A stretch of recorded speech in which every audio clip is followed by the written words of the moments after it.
Fala pessoal, tá no ar mais um Historiando no Cast, episódio 11, gravado no mesmo dia da Revolução. Cara, eu gravei o episódio sobre a Revolução e eu esqueci o que eu gravei agora. Bom, mas é sobre a Revolução Mexicana que eu tinha falado antes. Bom, gente, como vocês estão vendo na descrição, eu vou falar sobre a Revolução de 14 de julho no Iraque, liderada pelo Saddam Hussein, mais conhecido como Açougueiro de Bagdá. Bom, eu quero agradecer de novo aos meus amigos que vêm me dando um apoio aí sobre a relação podcast, dando críticas construtivas. A Karina, que tem falado sobre o podcast também, que tem ouvido enquanto trabalha e gostou muito, fico muito feliz. E diversas outras pessoas que estão falando, tipo, me mandam no Instagram ou no WhatsApp que, tô ouvindo o podcast, ficou bem legal, mano. Parabéns pelo trabalho. E isso faz valer a pena qualquer tipo de corre. E daqui a um tempo, daqui a um mês ou daqui a uns 5 anos, eu vou estar ganhando dinheiro com essa merda. Bom, eu vou falar sobre o movimento dos oficiais livres que derrubaram a monarquia. Bom, é importante ressaltar que em julho de 1958, uma revolução de oficiais militares derrubou a primeira monarquia hashemita, que governara o Iraque desde a queda do Império Otomano, que foi na Primeira Guerra Mundial. Bom, era parte de uma onda de levantes nacionalistas árabes contra a influência ainda presente das antigas potências coloniais, das potências do Ocidente. Bom, mas o regime instalado pela revolta promoveu poucas mudanças radicais e se tornaria ele próprio alvo de tentativas de golpes por parte de oficiais insatisfeitos. Bom, após a Segunda Guerra Mundial, a gente tem que começar pelo início, né?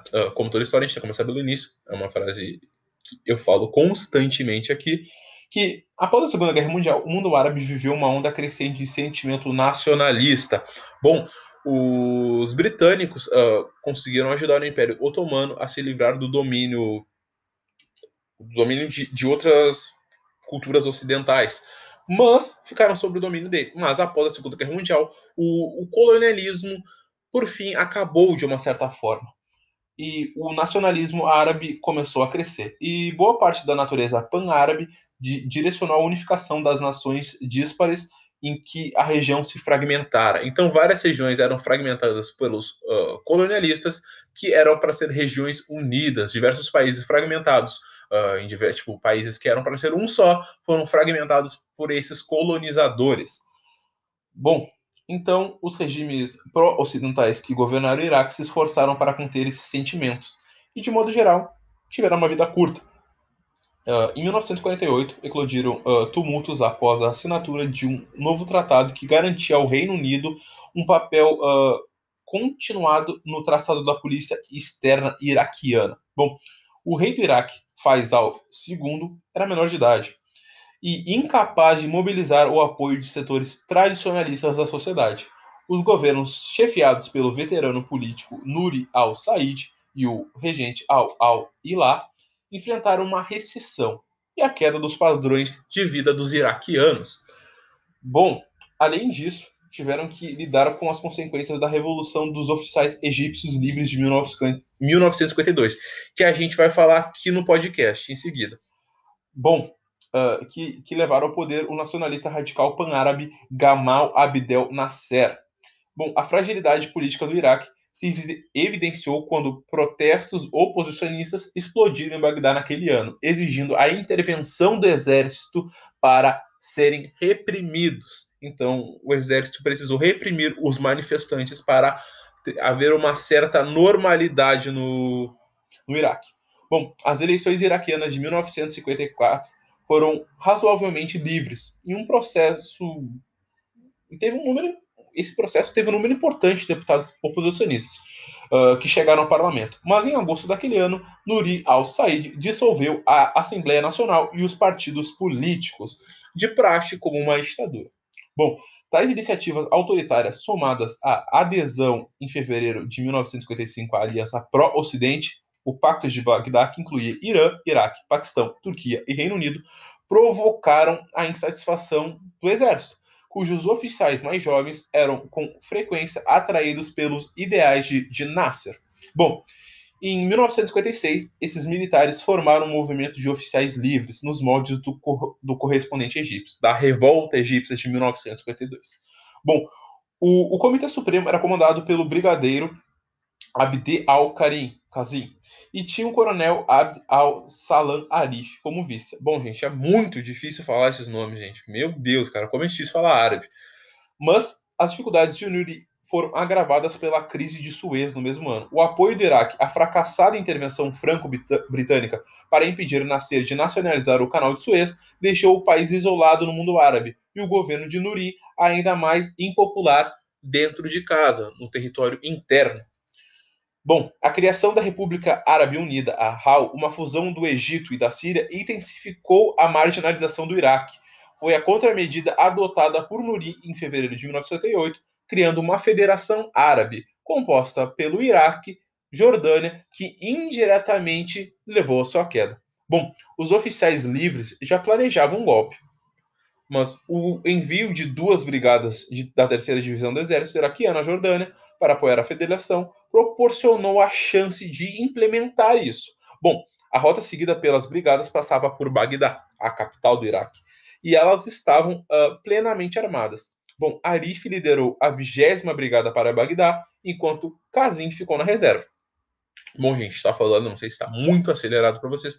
São muitos nomes parecidos e nomes que a gente não tem um conhecimento exato, já que está em uma língua que eu acredito que para muitos de vocês que estão ouvindo não é uma língua nativa. Mas é muito importante ressaltar que ultimamente, os conflitos do Oriente Médio têm me chamado a atenção. Bom, eu fiz sobre o regime do Talibã, eu vou fazer sobre a Guerra do Golfo, vídeos no canal e áudios aqui no podcast, que é um assunto que cada vez mais eu estou me interessando, já que tem muita influência na cultura ocidental, mas o caso, meter a mão onde não foi chamado dos Estados Unidos e das potências do Ocidente levaram a diversos conflitos no Oriente. Muitas das guerras que a gente vê não foram, a maioria das guerras causadas pelos ocidentais não foram feitas na América, nem na Inglaterra, nem na França, nem em diversos outros países, mas sim no território do Oriente Médio. Eles que sofreram as consequências dessa intervenção do Ocidente. Bom, gente, na manhã de 14 de julho, Arif tomou a estação de rádio, transmitiu o anúncio da revolução e enviou destacamentos militares ao Palácio Real e à residência de Nuri. Bom, a guarda do palácio recebeu ordens de não resistir, mas a família real, inclusive o rei Fasal II, foi morto ao tentar escapar. Nuri conseguiu se evadir, mas foi localizado no dia seguinte disfarçado em uma baia, veste feminina típica, e executado sumariamente. Bom, acéfalos dos monarquistas desapareceram de cena. Multidões enfurecidas saíram às ruas, vingando-se do antigo regime com violência. O corpo do regente Abd al-Ilah foi mutilado e arrastado pelas ruas com uma turba. Os oficiais livres logo acalmaram a violência, impondo um toque de recolher e contatando o Partido Comunista Iraquiano e o movimento nacionalista Ba'ath com vistas à criação de um conselho representativo de soberania. Então, meio que o Iraque partiu em direção ao comunismo. Bom, a reação de choque fora do mundo árabe foi profundamente. Bom, a reação de fora foi profunda, já que estávamos em um período de Guerra Fria.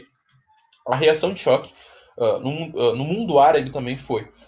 Como acontecera no Egito, o sentimento anticolonialista, com forte viés pan-árabe, se repudiaram um regime pró-americano, um regime que era a favor dos Estados Unidos e a intervenções que os ocidentais faziam ali no território árabe.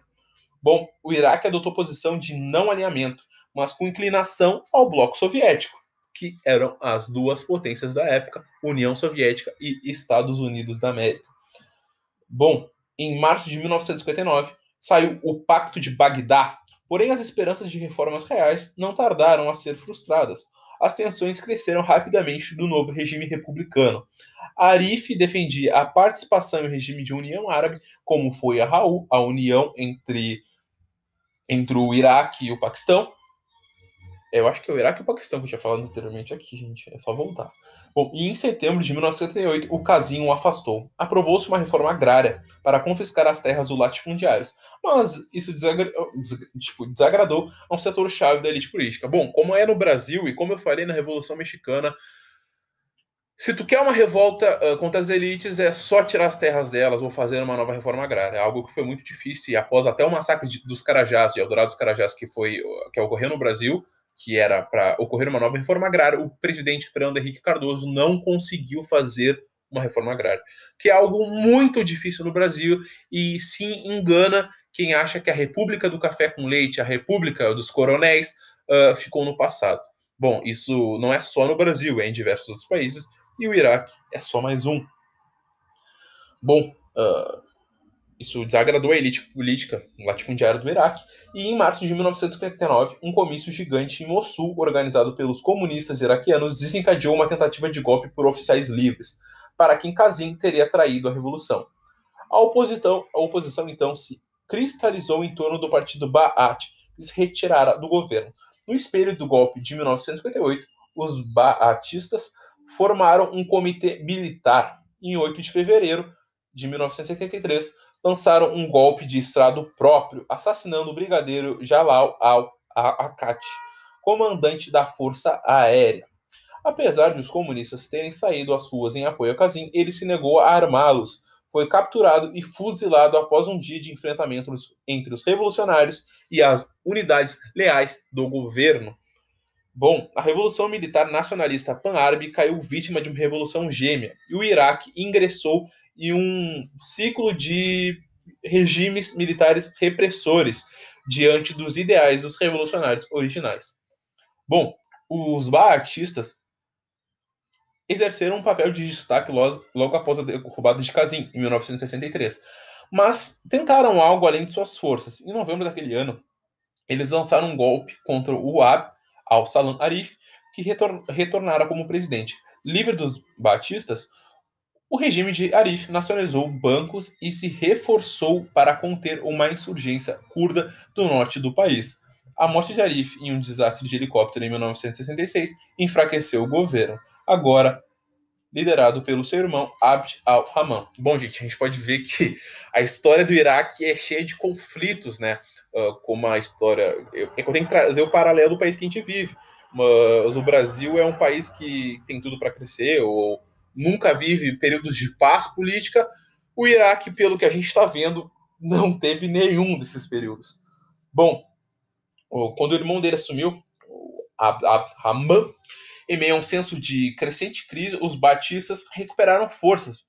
Gente, quando eu falo os batistas, desculpe, porque é baatistas, é com 2 As. Bom, em 17 de julho de 1968, oficiais da Guarda Republicana tomaram edifícios-chave em Bagdá, detiveram o primeiro-ministro e deportaram o presidente Arif. Um ex-oficial livre, Hassan al-Barq, tornou-se presidente, tendo como vice Saddam Hussein, então com 31 anos. Político hábil e implacável, Saddam, aos poucos, monopolizou o poder e, em julho de 1979, 10 anos depois, ele afastou seu patrono al-Bakir e assumiu a presidência. Saddam continuaria nesse cargo até ser deposto após a invasão do Iraque, liderada pelos Estados Unidos, em 2003. Bom, gente, eu falei de uma forma bem resumida, mas o que é a evolução do Iraque tem essa causa? O Saddam Hussein foi conhecido como uma das piores pessoas que passaram na Terra. O apelido dele era o açougueiro de Bagdá, e não era o apelido açougueiro de Bagdá por ele cortar carne de bovinos. Bom, era por ele torturar e massacrar todos os seus inimigos políticos. A figura de Saddam Hussein é uma das piores figuras que já passou pela história. Mas a gente pode ver que o período de instabilidade do Iraque formou essa figura. Bom, a gente pode ver também que o Iraque passa por períodos conturbados e passa até hoje. A insurgência dos Estados Unidos, a tomada de poder dos Estados Unidos. Bom, vocês devem estar pensando, tá, mas por que os Estados Unidos chegou no Iraque? Por que eles fizeram tudo isso? Tipo, eles são tão bons que eles queriam tirar um cara ruim como Saddam Hussein? Bom, gente, as motivações dos Estados Unidos nunca são essas. Os Estados Unidos, na verdade, o Iraque, como diversos outros países do Oriente Médio, 80% do petróleo do mundo se concentra na região do Oriente Médio, e o Saddam Hussein constantemente ameaçava regiões como ali a região do Kuwait, que é um dos maiores postos de petróleo do Oriente Médio. O Saddam tinha muito interesse nisso e enriqueceu com os postos de petróleo do Iraque, já que ele se tornou um ditador com... A ditadura dele, ele falava que tinha um cunho socialista, mas alguns historiadores, alguns cientistas políticos não caracterizam esse tipo de coisa, já que ele monopolizou o poder em cima disso, e o socialismo, com esse viés ideológico, teria, ao contrário, redistribuir terras, redistribuir finanças, cada vez mais diminuir a fortuna daqueles que monopolizaram o poder. Mas Saddam Hussein monopolizou o poder em si mesmo, e ele era um ditador maluco. No caso, ele tinha tanto medo de uma revolta que ele matava até os próximos a si. Tem uma história muito, muito importante que eu tenho que falar aqui, e eu não sei se interessa a vocês, que é que o Saddam Hussein matou os genros. Bom, ele matou os genros porque o filho dele, enciumado, já que os genros, Saddam Hussein considerava os genros mais até do que o próprio filho, ele começou a plantar sementes na cabeça do pai de que aqueles ali fariam traições ao governo. E bom, como eles sabiam que a figura de Saddam Hussein não era uma figura que tolerava traições, eles fugiram, mas eles eram inocentes. Mas mesmo assim, eles fugiram e se refugiaram em um país do Oriente Médio. E eles entraram em contato com a CIA, já que eles queriam proteção. E o que o Saddam Hussein fez? Ele mandou uma milícia matar eles? Não, gente. Eles fizeram o quê? Ele ligou para as filhas e pediu para falar com os maridos delas, que eram genros no caso, e tentou falar assim: bom, voltem para cá, não vai dar nada. Tipo, de uma maneira totalmente de rapper, como eu estou falando aqui, e não de uma maneira árabe, que deveria ser, voltar para casa. Mas ele fez essa para eles voltarem para casa, para os traidores que ele já via, porque naquele momento ali de origem eles não teriam traído. Foi o filho de Saddam Hussein que plantou essa semente na cabeça do próprio pai. Mas como eles depois haviam traído em troca de proteção da CIA, proteção do governo americano, já que eles não queriam morrer e eles estavam em um território hostil, o Saddam conseguiu, tipo assim, o poder de persuasão deles de saber que o Saddam Hussein era um demônio e que eles iam morrer certamente, mas o Saddam Hussein teve uma das conversas mais inspiradas de sua vida e conseguiu convencer as suas filhas e os maridos de suas filhas a voltarem para casa. Bom, o que eles fizeram? Eles achavam que estavam tudo bem e segundo ele, eles ficaram trancados em duas casas e militantes do governo familiares raivosos metralharam a casa. Ele disse que foram familiares insatisfeitos, mas na verdade foi uma milícia contratada por Saddam Hussein. Eles não tiveram nenhuma proteção, eles foram simplesmente fuzilados em casa. E esse era o recado que Saddam Hussein dava à sua própria, à sua, a seu próprio povo. Se eu faço isso com a minha família, o que eu não vou fazer com um desertor qualquer? Bom, a figura de Saddam Hussein foi algo derrubado do Iraque em 2003, mas eu falo pelo petróleo e também porque o George W. Bush ele falou que existia uma guerra contra o terror. Primeiro ele invadiu o Afeganistão, que estava se negando a entregar o Osama Bin Laden, mas depois ele invadiu o Iraque, que também ele falava que tinha relações de financiar ataques da Al-Qaeda aos Estados Unidos, já que as relações entre o Iraque e os Estados Unidos não eram relações muito agradáveis, já que a Primeira Guerra do Golfo, os Estados Unidos derrotou o Iraque, que tentou invadir o Kuwait. Bom, a gente vê que a Revolução do Iraque se caracteriza como diversas outras revoluções na história. Tem uma figura que eu vou falar aqui que pode até ser uma crítica se você é me desculpem, mas a maioria das revoluções que surgem e que viram formas de ditadura não são de cunho socialista ou comunista, são de cunhos militares, de restaurar a ordem no país.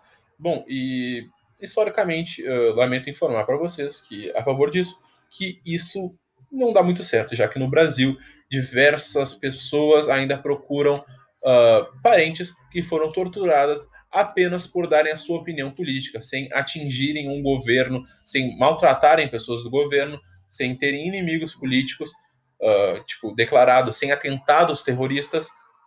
Houve sim atentados terroristas por parte dos militantes brasileiros, mas o exército brasileiro tinha muito mais poder de fogo do que esses militantes de esquerda, e outras pessoas que queriam restaurar a ordem no país. Restaurar a ordem de fato, não monopolizar o poder. Algumas pessoas queriam restaurar ditaduras socialistas, ditaduras comunistas, ditaduras de esquerda, mas algumas pessoas tinham um caráter de restaurar a democracia. E a revolução no Iraque, a ditadura no Iraque, promovida por Saddam Hussein e por diversas outras pessoas no Oriente Médio, como eu esqueci o nome do cara, mas é o ditador da Líbia, desculpem, gente.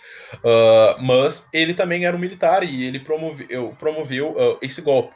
Então, o militarismo no Oriente também foi muito forte, como foi forte aqui na América do Sul e em diversos outros locais do país, já que Hitler era um militar também, um dos militares mais famosos da história.